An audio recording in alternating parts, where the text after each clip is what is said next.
महाराष्ट्र में दोनों मजबूत गठबंधनों में इस समय दरार आ चुकी है। महायुति में भाजपा और शिंदे सेना पक्ष प्रवेश को लेकर आमने सामने है, तो वहीं दूसरी ओर कांग्रेस ने भी उद्धव गुट का साथ छोड़ दिया है। लेकिन कांग्रेस अब अपनी ताकत बढ़ाने के लिए शरद पवार के साथ चलने को तैयार है। आपको बता दें कि महाराष्ट्र में एक नया गठबंधन तैयार हो सकता है कांग्रेस और शरद पवार गुट का। दरअसल आज ही बीएमसी चुनाव से पहले कांग्रेस सांसद वर्षा गायकवाड़ ने शरद पवार से मुलाकात की है और इस बात की भी पुष्टि की है कि वे शरद पवार की पार्टी को साथ लेकर आगामी बीएमसी चुनाव में उतर सकते हैं। आपको बता दें कि इस समय कांग्रेस बिल्कुल अलग थलग पड़ चुकी है, अलग हो चुकी है और इसमें उद्धव गुट को सबसे बड़ा नुकसान हो रहा है। उद्धव गुट और राज ठाकरे जब से साथ आने लगे हैं तब से कांग्रेस ने उनका साथ छोड़ दिया है और अब कांग्रेस ने शरद पवार का साथ पकड़ लिया है। क्या कुछ वर्षा गायकवाड़ ने इस पूरे गठबंधन को लेकर बयान दिया है।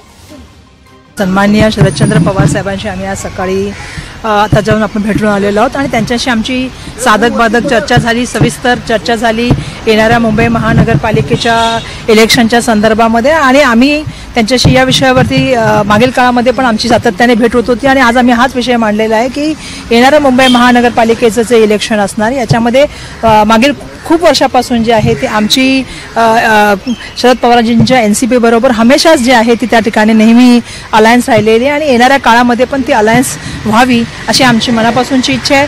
त्यांच्या मुंबईच्या अध्यक्षा राखी जाधव यांच्याशी सुद्धा आमची या संदर्भामध्ये बोलणं झाले, तशी त्यांना आम्ही माहिती कळवली आणि त्यांनी आम्हाला सांगितलं की पुढच्या हप्त्यामध्ये तुमच्या काही नेत्यांबरोबर आणि त्यांच्या पक्षाच्या काही नेत्यांबरोबर आपण या ठिकाणी बैठक आयोजित करू आणि पुढच्या हप्त्यामध्ये या संदर्भामधला जोही काय निर्णय असेल तो आपण एकत्रपणे घेऊ। त्यामुळे आज आमची खूप चांगली चर्चा झालेली आणि आमची नैसर्गिक सातत्याने असलेली आमची अलायन्स आहे।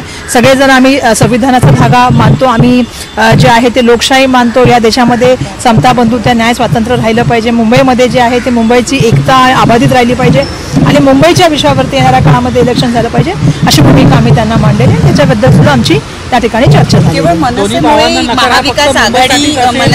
असं आहे की मागील काळामध्ये 2 महिन्यापूर्वी संजय राऊत साहेबांनी सांगितलं होतं की बाबा आम्ही महाविकास आघाडी नाही झालं तरी आम्ही जे आहे ते एकटे इलेक्शनमध्ये जाऊ, आम्ही स्वतःच्या जे आहे त्या याच्यामध्ये जाऊ, कारण स्थानिक स्वराज्य पातळीचं इलेक्शन आहे आणि याच्यामध्ये आम्ही एकटे जाऊ शकतो ही भूमिका त्यांनी मांडली होती। आणि सातत्याने 2 महिन्यापासून मी जसं काल्पन सांगितलं की दोन्ही भावांनी एकत्र आले त्यामुळे त्यांना शुभेच्छा देतो।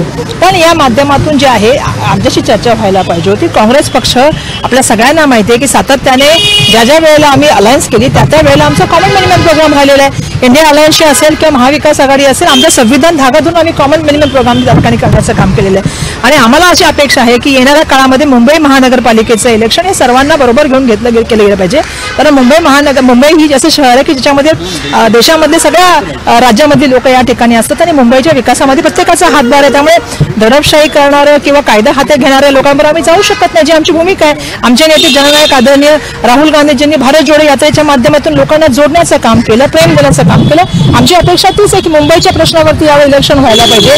मुंबईचे इलेक्शन हे प्रांत, धर्म, भाषा, जात या विवादामध्ये न पडता मुंबईकरांना होणारा त्रास, जसं मी काल पण सांगितलं की सीएनजीमुळे 3-4 दिवस झाले मुंबईकरांना जो त्रास सहन करावा लागत आहे। आज मुंबईमध्ये आपण बघतो घनकचरा व्यवस्थापनाचं त्या ठिकाणी बरोबर नाहीये, लोकांना वेळेवर त्या ठिकाणी बघितलं तुम्ही जर बघाल तर ट्रॅफिकमुळे लोकांना वेळेवर पोहोचता येत नाहीये, ही खूप मोठ्या समस्या आहेत। प्रदूषणामध्ये मुंबईचा नंबर आज जगामध्ये 2ऱ्या-3ऱ्या नंबरला गेलेला आहे आणि हे आपल्या सगळ्यांसाठी मोठ्या चिंताजनक गोष्ट आहे। आणि त्यामुळे मुंबईच्या प्रश्न जे मूलभूत प्रश्न आहे, शाळा आहे, म्हणजे शिक्षण आहे किंवा आरोग्य आहे किंवा स्वच्छता आहे, पाणी आहे, या विषयावरती येणाऱ्या काळामध्ये बोलले गेले पाहिजे। मुंबई महानगरपालिकेमधल्या असलेल्या भ्रष्टाचाराबद्दल येणाऱ्या काळामध्ये आम्ही सातत्याने बोलण्याचं काम करत आहोत आणि मागील काळामधल्या संदर्भामध्ये सांगण्याचं आम्ही सातत्याने काम करत आहोत। त्यामुळे आम्ही हे इलेक्शन मुंबईकरांचा आवाज म्हणून लढणार आहोत।